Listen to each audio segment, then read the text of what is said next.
Hej, ja jestem Kornel i witajcie na moim kanale. Pierwszy raz wyjechałem z Polski na dłuższy czas w 2016 roku. Miałem 22 lata i była to dla mnie szansa i okazja, żeby móc kontynuować pracę w zawodzie. Wtedy jeszcze z dziewczyną, teraz już żoną. Dużo dyskutowaliśmy, mimo że nie było dużo czasu na dyskusję. Ponieważ we wrześniu 2016 roku dostałem informację, że mam okazję tu przyjechać. 2 tygodnie później już tu byłem. Tak jak powiedziałem, była to dla mnie szansa, gdzie gdybym z niej nie skorzystał, myślę, że plułbym sobie w brodę do końca życia. Teraz mamy rok 2019, prawie 2020 i wciąż jestem tutaj, wciąż jestem w Katarze. Co prawda były przerwy większe i mniejsze podczas tego okresu, ale uważam, że mogę powiedzieć o sobie jako o emigrancie. Dzisiaj opowiem Wam, czego nauczyły mnie te 3 lata poza granicami naszego kraju. Po pierwsze, Polska to naprawdę świetny kraj. Wiem, że nie dzieje się teraz tam najlepiej. Wiele ludzi narzeka na sytuację, która to ma miejsce i staram się to zrozumieć. Jednocześnie też widząc, co się dzieje tutaj albo na świecie, naprawdę nie mamy tak źle. Praca, którą wykonuję teraz, oprócz tego, że sama w sobie jest poza granicami Polski, daje mi również możliwość zobaczenia innych krajów. Na przykład Iranu, Chin, Indonezji. Oczywiście są to krótkie wizyty i głównie skupiają się na pracy. Tak naprawdę większość czasu i tak spędzam w hotelu albo na hali.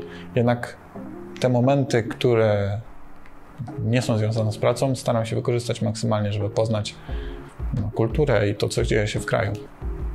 I te wszystkie kraje mają swoje gorsze i lepsze strony. Niektóre są bardzo bogate, niektóre są nieco mniej bogate albo biedne. Niektóre mają fantastyczną architekturę i te miasta wyglądają naprawdę imponująco, a niektóre są mniej imponujące, ale na przykład nadrabiają przyrodą. Teraz, patrząc z perspektywy na Polskę, jesteśmy naprawdę wiele lat przed tymi krajami. Oczywiście w pozytywnym tego słowa znaczeniu, chociaż ostatnie wydarzenia mogą sugerować, że raczej chcemy się cofać, ale mniejsza o to, mniejsza moją opinię na ten temat. Nie o tym miał być dzisiejszy filmik. Żyjemy w kraju w środkowej Europie, gdzie należymy do Unii Europejskiej, należymy do strefy Schengen. Nie mamy większego problemu z poruszaniem się po krajach Europy, jak również po krajach całego świata, ponieważ dostanie wizy naprawdę nie jest takie trudne. W porównaniu do krajów, gdzie czasem to naprawdę może być problematyczne, żeby w ogóle z nich wyjechać. Żeby zakończyć ten punkt, powiem, że wyjazd z Polski tak naprawdę pokazał mi, jaka Polska jest piękna po prostu i jakie mamy szczęście, że żyjemy. Naprawdę czasem bardzo nie doceniamy tego, co już mamy. Drugą rzeczą ważną dla mnie, którą jeszcze bardziej uwydatnił mi wyjazd, to jest to, że różnice i inność jest dobra. Poznanie kultury i zwyczajów innych państw, innych narodowości, spoza naszego kręgu kulturowego, czyli spoza Europy Zachodniej i Środkowej, daje mi możliwość zrozumienia, dlaczego i co się tak naprawdę dzieje w tamtych krajach. To pokazało mi również, że owszem, Polska jest świetna, ale Polska nie jest pępkiem świata. Nie jesteśmy narodem wybranym i naprawdę nie jesteśmy aż tak wyjątkowi, jak myślą niektórzy. Kolejną rzeczą jest uświadomienie sobie, jaki świat jest po prostu piękny, ogólnie, cały świat. Jesteśmy teraz w erze technologii, gdzie możemy w dowolnej chwili zobaczyć każdy zakątek świata na naszym smartfonie albo komputerze, ale zobaczenie tego na żywo to zupełnie inna bajka. Świat jest po prostu piękny i warto przekonać się o tym na własne oczy. Kolejną rzeczą, która dosyć mocno mnie uderzyła, to po prostu znajomość języków. My w Polsce oczywiście mówimy po polsku, uczymy się głównie angielskiego, czasem trzeciego języka. Zazwyczaj nie jest to na dobrym poziomie, na takim, na którym możemy się swobodnie dogadać z innymi.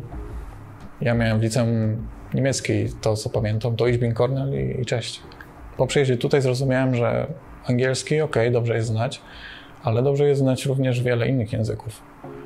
Ludzie mieszkający tutaj często znają nie tylko 1 czy 2 języki, ale nawet 3 albo 4, a jeszcze parę być może rozumieją. Chcę powiedzieć, że polski, wiadomo, nie jest zbyt przydatny za granicą.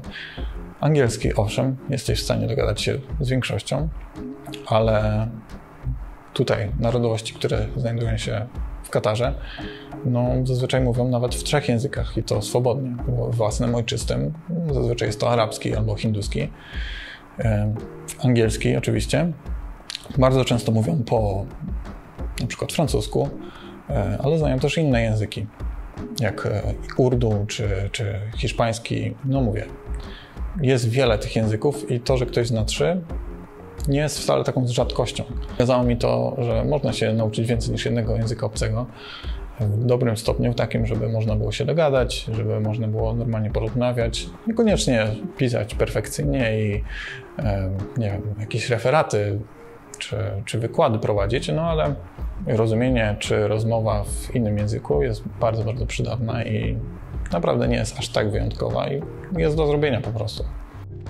Ostatni punkt jest prosty. Tęsknię za rodziną, za przyjaciółmi, za po prostu byciem w Polsce, ale też chcę poznawać świat. Chcę podróżować, chcę poznawać nowe kultury, uczyć się nowych rzeczy. Jest to po prostu ciężkie do pogodzenia. Krótka rzecz, dodatkowa. 30 stopni to naprawdę nie jest gorąco. Wiem, że w Polsce teraz było ciepłe lato, 30 parę stopni nawet czasem, ale uwierzcie mi, że jak tutaj jest 30 stopni, to ja po prostu cieszę się i dziękuję, że w końcu pogoda trochę odpuściła.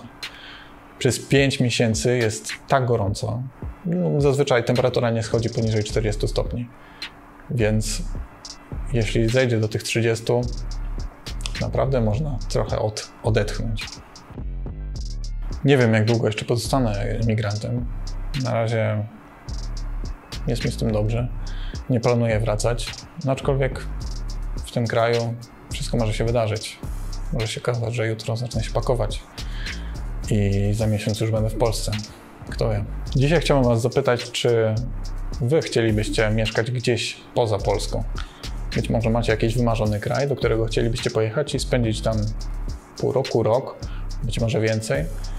A jestem ciekawy, jakie są Wasze cele podróżnicze. Już niedługo pokażę Wam, jak wygląda życie tutaj. Być może nagram jakiegoś vloga czy 2 na temat konkretnych wydarzeń albo konkretnych miejsc, żebyście zobaczyli, czego można się spodziewać po Katarze. Teraz chciałbym podziękować wszystkim, którzy obejrzeli do tego momentu. Bardzo doceniam Wasz czas. A specjalne podziękowania dla moich subskrybentów. Naprawdę doceniam, że jesteście ze mną i wspieracie ten kanał. Jeśli chcesz otrzymywać specjalne podziękowania na koniec każdego filmiku, zapraszam do subskrybowania. Cóż, to by było na tyle. Wracam do bycia emigrantem.